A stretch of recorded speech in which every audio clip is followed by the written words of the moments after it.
Pole sana mama yangu, bila shaka haya ndo malipo yako ambayo unastahili.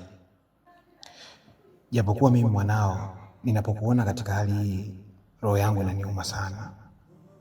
Mpaka sasa bado siamini kuwa wewe mama yangu upo kwenye hali hii.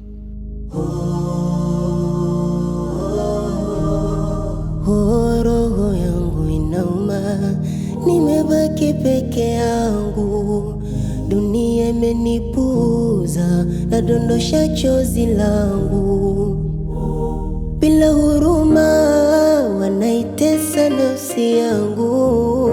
Wananiona kama funza, mko wapi wazazi wangu? Sijui kosa langu nini linalofanya nitese. Adhabu zitaisha lini? Kupigwa mateke. Wenda labda fungu langu liliandikwa niteseke. Wenzangu wapate furaha, mimi nivune upweke. Mana natamani ningekuwa na mamangu nimwite aitike.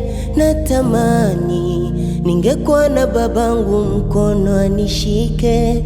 Natamani sauti yangu yonyonge walipo ifike. Natamani walipolala wao na mimi wanizike.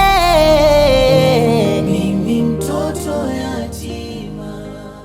Pole sana mwana.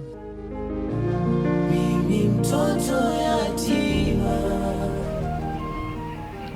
Sawa dadi, mimi nishapoa na ndo ishatokea, hakuna namna.